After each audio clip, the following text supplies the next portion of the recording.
esta noite, nosso culto de adoração ao Senhor. E eu estava lendo a palavra do Senhor nessa manhã, lá no livro de Êxodo, quando Moisés ele vai até a presença do rei, do faraó, para que o povo pudesse sair do Egito. Que Deus tinha dito que iria tirar o povo de lá. O povo que estava preso, escravo, tinha sido aumentada a sua carga de trabalho, né? Desde que Moisés tinha vindo até a presença de Faraó. Tem um versículo, no finalzinho já das pragas que Deus estava afligindo o Egito. Eu queria ler esse texto com vocês, tocando aí pra gente, Rafa, fazendo favor. A palavra de Deus diz assim na Êxodo 10, versículo 9. Moisés respondeu: havendo de ir com os nossos jovens, com os nossos idosos, com os nossos filhos, com as nossas filhas, com os nossos rebanhos e com o nosso gado, havemos de ir, porque todos nós estaremos celebrando uma grande festa ao Senhor. E esse texto, meu irmão, ele reacendeu no meu coração o desejo de estar cultuando a Deus, mas cultuando a Deus para podermos celebrar uma festa a Ele. Nosso Deus é o Deus de festa, é o Deus de guerra, é o Senhor dos exércitos, mas é o Deus que ama a festa. E nós temos que festejar a presença de Deus dentro do nosso lar. As nossas limitações geográficas, as limitações que são impostas por restrições sanitárias, elas não nos impedem de podermos celebrar a nossa festa diária ao Senhor. Ela nos impede às vezes de estarmos reunidos todos juntos, como a gente costuma e como a gente ama se reunir, mas ela não nos impede da gente poder celebrar uma festa ao Senhor. Então eu queria te convidar essa noite para nós podermos estar adorando ao nosso Deus, declarando que em Cristo nós temos recebido tudo, que em Cristo nós temos recebido alegria, nós temos esperança, nós temos paz, nós temos esperança de dias melhores, de que os dias difíceis estão passando. Em Cristo nós temos a certeza de que o choro ele dura uma noite, mas que quando o sol nasce, a alegria ela invade o nosso coração. E eu queria te convidar nessa noite para que você pudesse, junto conosco, junto com os irmãos que estamos aqui reunidos, cultuar o Senhor, celebrar o Senhor e declarar isso nessa noite em nome de Jesus. Juntos.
Me deu seu filho.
Ele é a fonte de toda a provisão, Ele é a fonte de toda a suficiência, por isso nós podemos descansar, porque Ele tem cuidado de cada um de nós.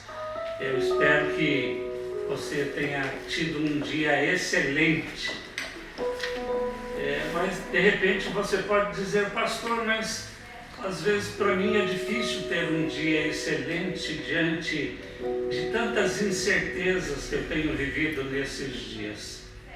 Sabe de uma coisa, eu tenho aprendido de maneira prática, e eu creio que a gente só aprende quando a gente passa a viver a palavra de Deus, e o Senhor tem falado muito comigo no texto de Mateus, no capítulo de número 6. Não é o tema, o assunto de hoje, desta noite, mas Ele tem falado muito comigo, me ensinado a viver um dia de cada vez. Neste texto, Jesus está falando que, por mais preocupado que nós fiquemos, por mais ansiosos que nós possamos estar, nós não vamos acrescentar nada à nossa vida, à nossa existência. E que nós precisamos entender que Deus, Ele tem cuidado de nós, Ele vai continuar cuidando, então nós podemos descansar nisto. E Jesus fala assim, basta cada dia o seu mal. Então, isto me ensina a viver um dia de cada vez. No início desse capítulo de número 6, Jesus ensina a oração do Senhor, que nós chamamos de Pai Nosso. E nesta oração, o pedido é para que o pão cotidiano, o pão de cada dia, nos seja dado hoje. Não é para amanhã, não é para a semana que vem. Então, aprenda a viver um dia de cada vez. Um dia de cada vez. Não fique preocupado com o amanhã, com o mês que vem. Um dia de cada vez. E eu tenho certeza que você vai começar a viver dias de excelência. Então, fica aqui esse testemunho daquilo que eu tenho experimentado. Mas nós começamos na semana passada uma série baseada em 1 Coríntios 13, que fala de 3 aspectos da graça de Deus em que nós podemos experimentar crescimento espiritual, maturidade espiritual. E através destes 3 aspectos nós podemos acessar o impossível de Deus. E esses 3 aspectos são a fé, a esperança e o amor. E eu falei sobre esses 3 aspectos de uma maneira resumida, e hoje, nesta noite, eu queria falar de uma maneira mais detalhada, me aprofundar um pouco mais na questão da fé. Porque nós falamos muito sobre fé, mas nós estudamos muito pouco sobre isto e talvez entendamos muito pouco do que realmente é fé. E eu queria nesta noite poder caminhar um pouco dentro disso, entendendo que estes 3 aspectos são chaves que me ajudam a acessar tudo aquilo que Deus tem proposto para a minha vida, para a sua vida. Jesus, em João 10, ele fala que ele veio para que nós tivéssemos vida e vida abundante, vida plena. Paulo, quando escreve a carta aos Efésios, no capítulo 1, verso de número 3, ele fala que em Cristo ele já nos abençoou com toda sorte de bênçãos espirituais nas regiões celestiais em Cristo. Então, a obra de Cristo na cruz, ela foi consumada. Ele já fez tudo o que ele tinha que fazer. Essa obra ela é plena, ela é perfeita, ela é completa. Não falta nada. Agora, estes 3 aspectos, como eu disse, além de nos trazer crescimento espiritual e maturidade espiritual, eles são chaves para que eu possa acessar, porque toda sorte de bênçãos espirituais, elas estão nas regiões celestiais, estão no céu, e eu preciso acessar tudo isto que é direito meu, que é herança minha em Cristo Jesus, como Filho amado de Deus. Então, eu queria falar sobre a questão da fé. Ela é um dos principais aspectos, ela é uma chave que vai me levar, que vai levar vocês que estão aqui nesta noite, vocês que estão me assistindo através desta live, né, a acessar toda sorte de bênçãos espirituais, a vida abundante que Cristo veio nos trazer e nos dar através da sua obra na cruz do Calvário. Então eu queria convidar você a abrir a sua Bíblia no Evangelho de Mateus, no capítulo de número 17. Eu quero ler alguns versículos, quero orar e então nós vamos comentar aquilo que Deus tem colocado no meu coração. Então Mateus 17, só para você entender este contexto, né? Jesus ele toma Tiago, Pedro e João e ele sobe ao alto de uma montanha e lá ele se transfigura diante dos seus discípulos, revelando realmente a sua deidade, revelando a glória do Pai que estava sobre a sua vida. E então ele desce e a partir do versículo 14 diz assim: e chegando à multidão, aproximou-se dele um certo homem, ajoelhando-se diante dele, disse: Senhor, tem misericórdia do meu filho, pois é lunático e padece muito, porque muitas vezes cai no fogo e muitas vezes na água. E eu o trouxe aos teus discípulos, mas eles não puderam curá-lo. E Jesus respondeu e disse: ó geração incrédula e perversa, até quando eu estarei contigo? Até quando vos suportarei? Trazei-mo aqui. E ele repreendeu o demônio que saiu do menino, e desde aquela hora ficou o menino curado. Então, os discípulos, aproximando-se de Jesus em particular, disseram: por que nós não pudemos expulsá-lo? E Jesus lhes respondeu: por causa da vossa incredulidade. Porque na verdade eu vos digo, se tiverdes fé como um grão de semente de mostarda, direis a este monte: remove-te daqui para lá, e será removido, e nada será impossível para vós. Vamos orar. Pai, em nome de Jesus, eu oro, Pai, para que teu Espírito Santo, aquele que tem poder de trazer vida à letra, aquele que tem poder de abrir os nossos olhos espirituais, os olhos do nosso coração, para que nós possamos contemplar, para que nós possamos aprender tudo aquilo que o Senhor tem a nos ensinar nesta noite. Assim como Paulo orava pela igreja em Efésios, eu quero orar por cada um daqueles que estão aqui conosco e por aqueles que estão nos assistindo, para que Deus, o nosso Pai, possa nos conceder espírito de sabedoria, de conhecimento e de revelação, para que nós possamos desfrutar de todas as bênçãos que o Senhor tem prometido e tem como herança para cada um de nós, em nome de Jesus. Amém e amém. É interessante, né, todo este contexto, né? Jesus sobe ao monte, se transfigura. Eu creio que foi uma experiência tremenda para Pedro, Tiago e João.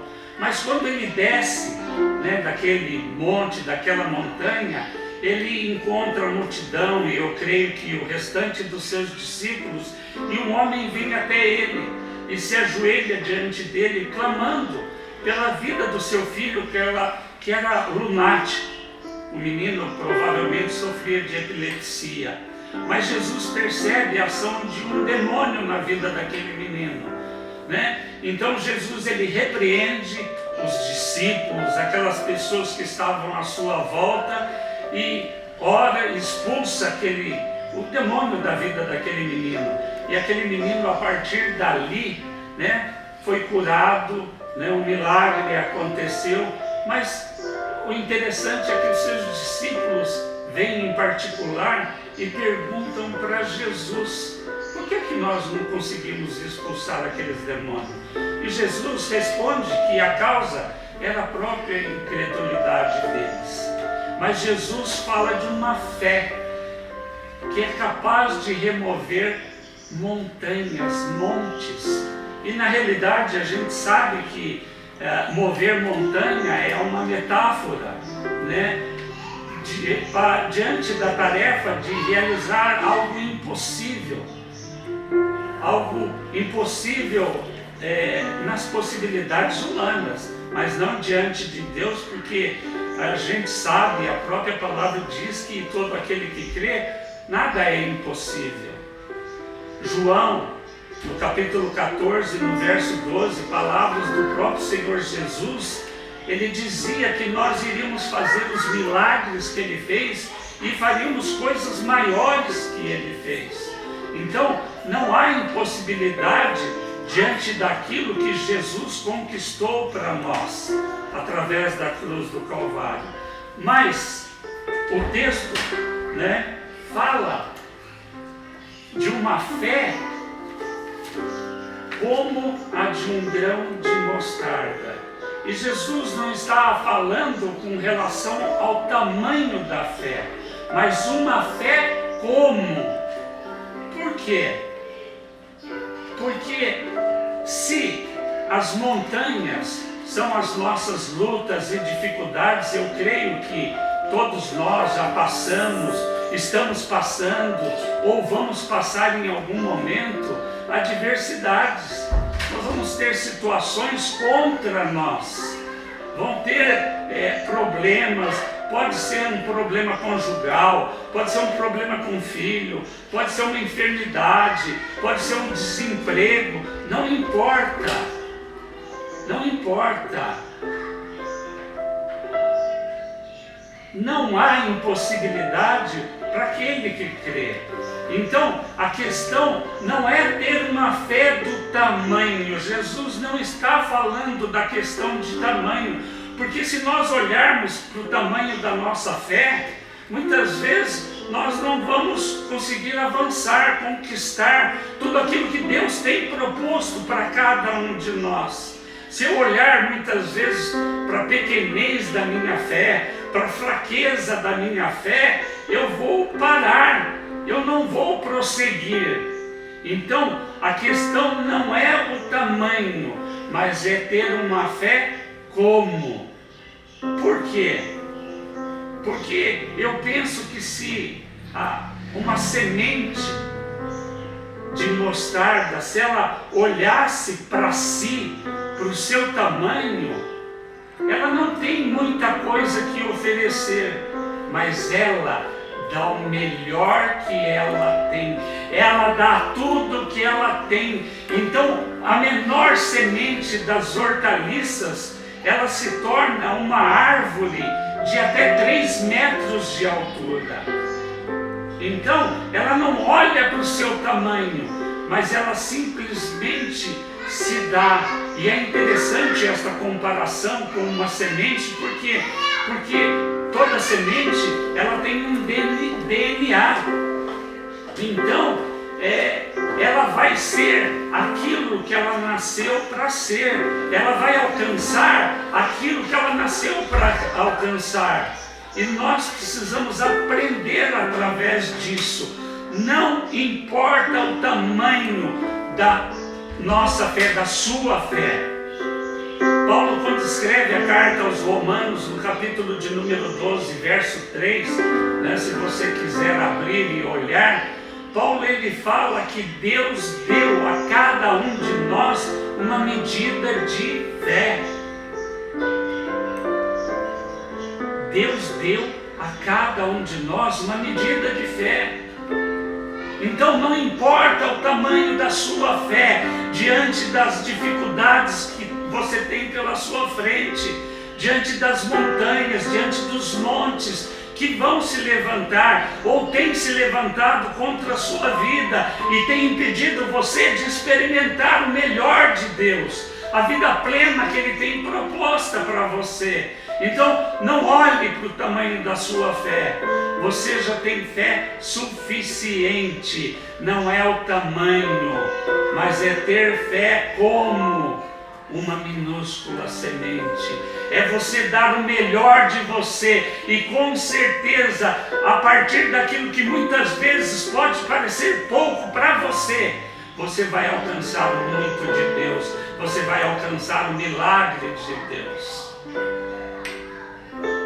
Então não é o tamanho da sua fé que conta. Ela pode ser pequena, mas ela é suficiente. Ela é suficiente para levar você a conquistar tudo aquilo que Jesus alcançou para você através da sua obra na cruz do Calvário, meu querido. Creia nisto, dê o melhor de você e com certeza você vai alcançar bênçãos que Deus tem proposta para você. Mas interessante que quando os discípulos vêm a Jesus e perguntam por que eles falharam, Por que nós falhamos? Na realidade, Jesus, ele fala 2 vezes sobre fé. A primeira vez, quando ele questiona e exorta aqueles discípulos e aquelas pessoas que estavam próximas a ele, falando que a causa deles terem falhado era a própria incredulidade. Mas esta palavra no grego original é apistia, que não fala somente de uma falta de fé, ou de uma fé pequena, ou de uma fé fraca, mas esta palavra, esta partícula A, fala de uma questão negativa. Jesus, quando repreende os seus discípulos, ele não está repreendendo falando que a fé deles era pequena ou fraca, mas Jesus estava repreendendo uma fé negativa, uma fé contrária. Quantas vezes eu creio que você deve ter experimentado isto, quando nós olhamos para esta palavra, para esta censura de Jesus, falando de incredulidade, nós falamos, não, mas eu creio. Mas pensa comigo, incredulidade também é incerteza, indecisão é incredulidade, dúvida é incredulidade. E quantas vezes a dúvida entra no nosso coração? E quantas vezes nós nos sentimos inseguros diante das incertezas?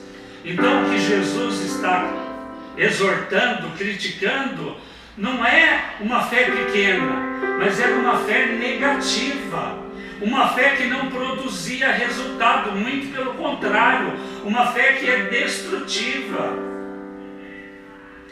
Uma ilustração que pode nos ajudar é uma ilustração que eu ouvi de uma mulher que participava de uma igreja, e uma igreja ela fez uma campanha de oração, um mês de jejum e oração, e convidou as pessoas a participarem, cada um buscando os seus propósitos, os seus alvos.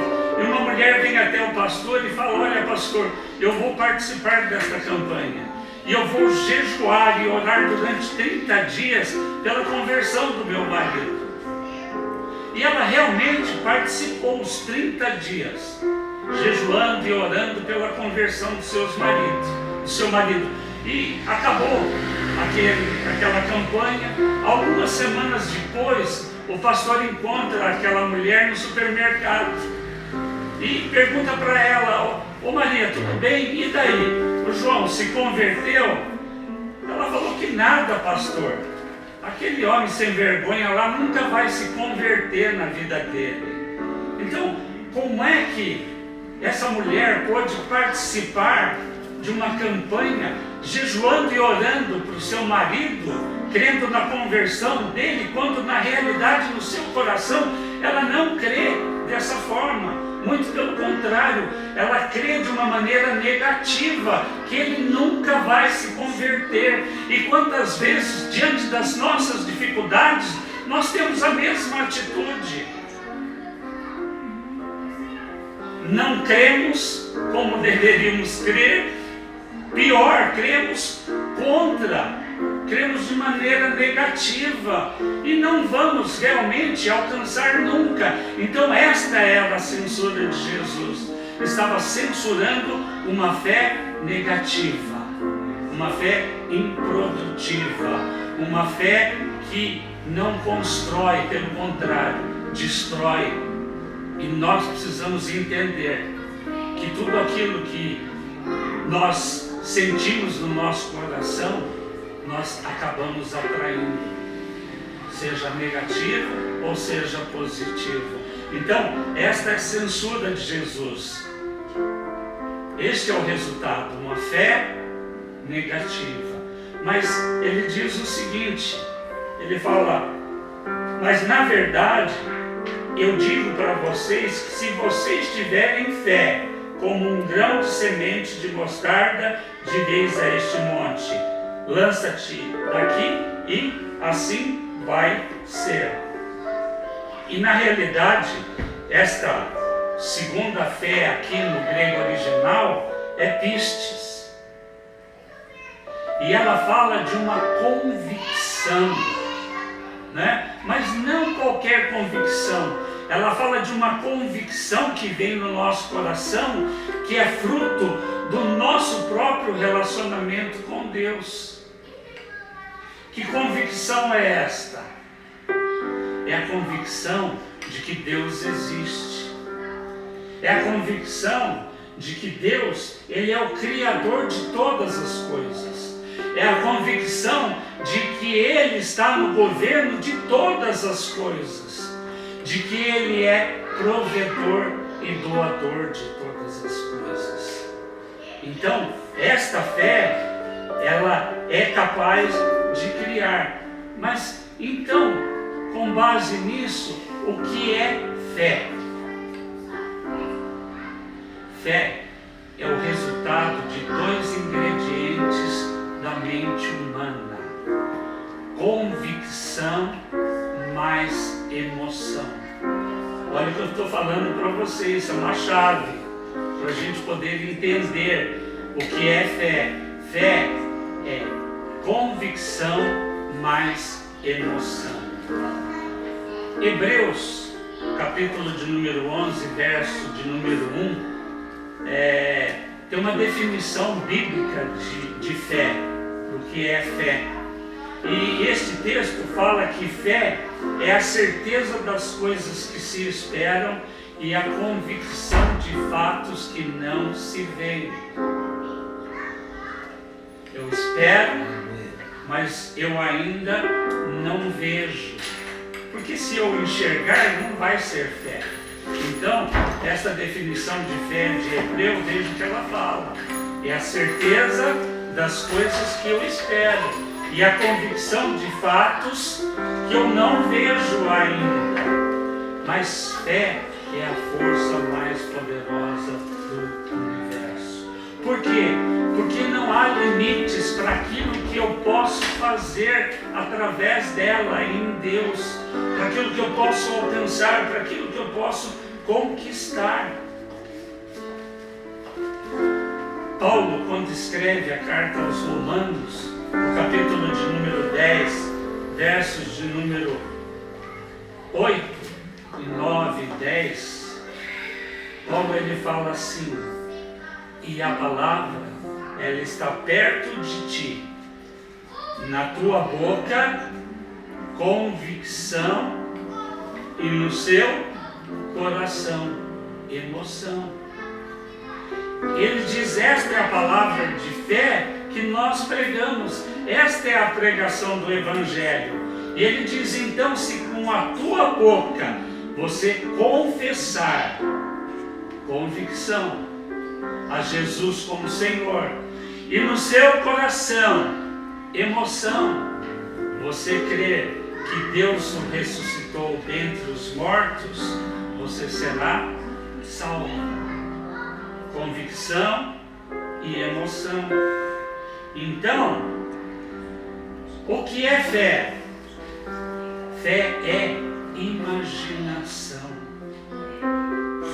Eu enxergo com os olhos da minha mente, eu enxergo com a minha mente.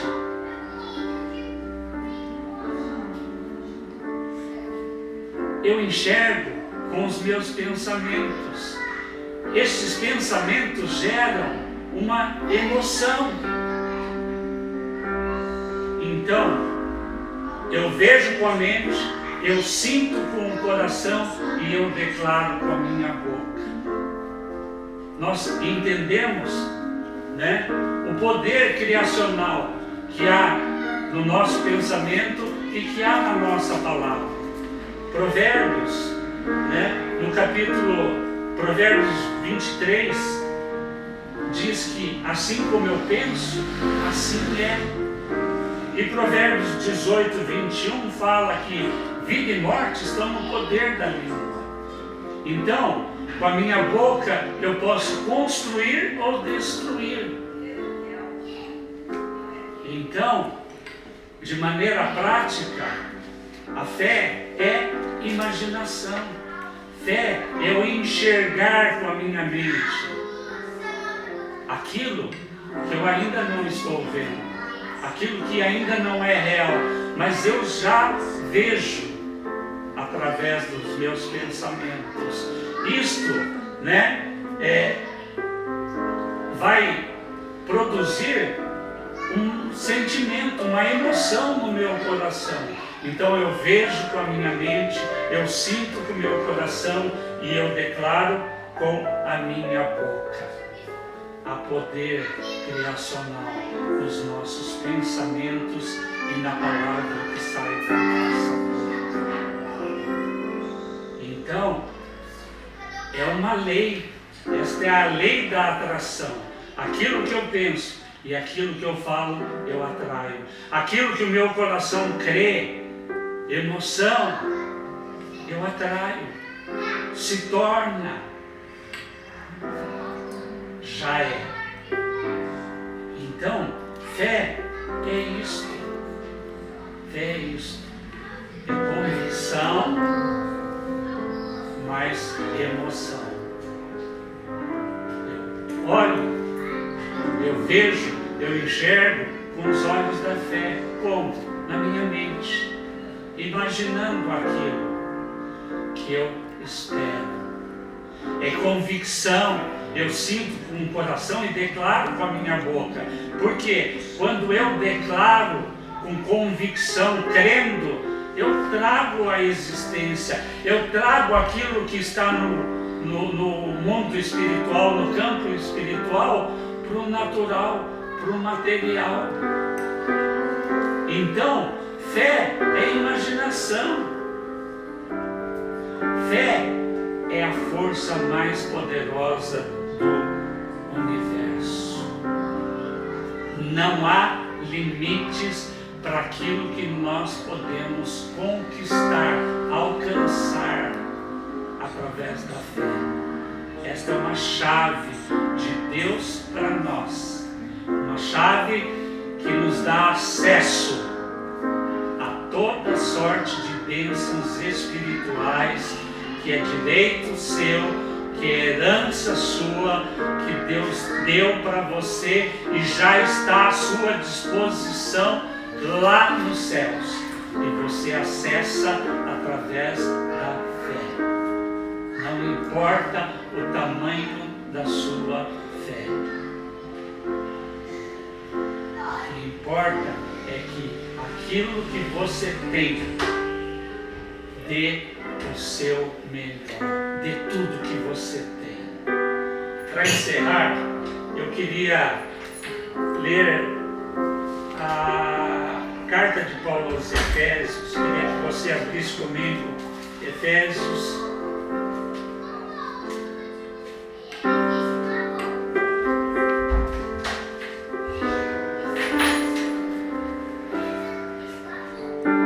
Efésios capítulo de número 3, verso de número 20.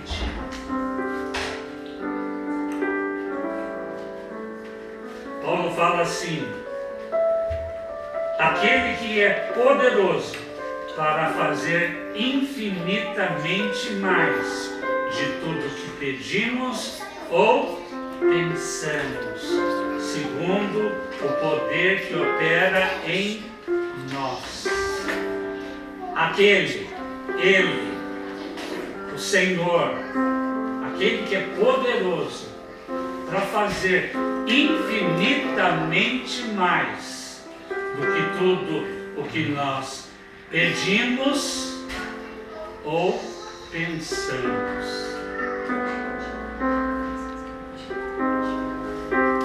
Segundo o seu poder que opera em nós. Então, meu querido, não há limite para aquilo que nós podemos fazer em Deus. Não importa o tamanho da sua fé. Creia, creia, creia. Por menor que a sua fé seja, ela é suficiente para que você possa alcançar todos os benefícios que Deus tem para a sua vida. Tudo aquilo que Ele tem proposto para cada um daqueles que estão aqui comigo nesta noite. Fé é convicção mais emoção. Eu vejo com a minha mente, eu sinto com o meu coração e eu declaro com a minha boca. Então, comece a enxergar, sinta no seu coração e declare com a sua boca.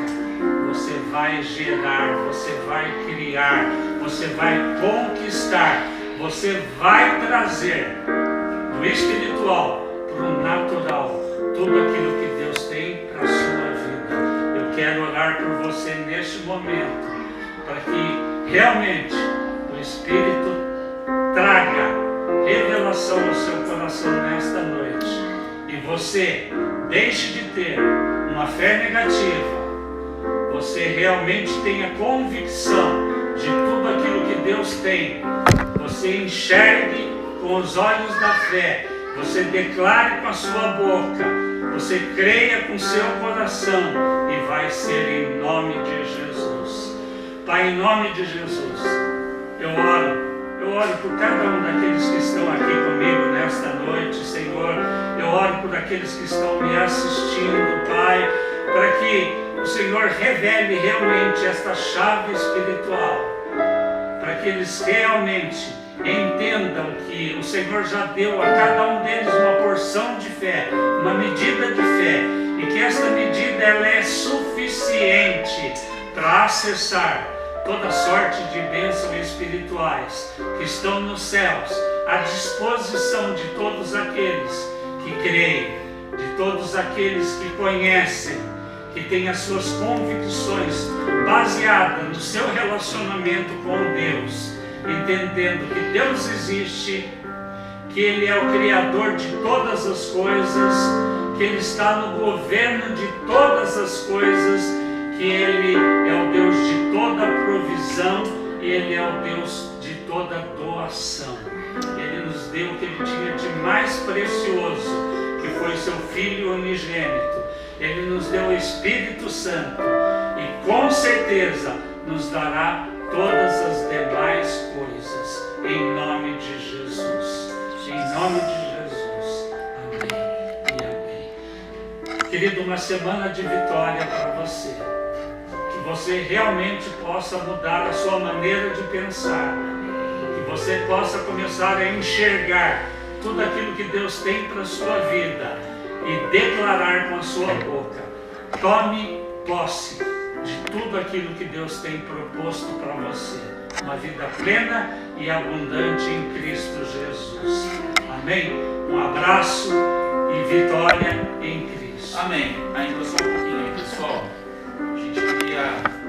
Pega o celular que fica mais fácil. Vem aqui.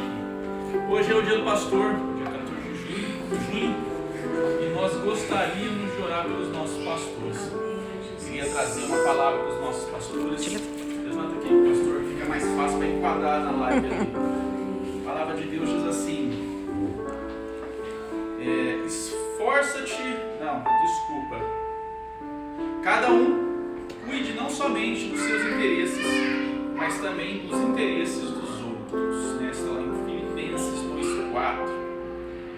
E em 2 Timóteo 2,15, a Bíblia fala assim: procure apresentar-se a Deus aprovado, como obreiro que não tem que se envergonhar e que maneja corretamente a palavra de Deus, a palavra da verdade, a palavra de Deus. Eu queria deixar essa palavra para o coração de vocês.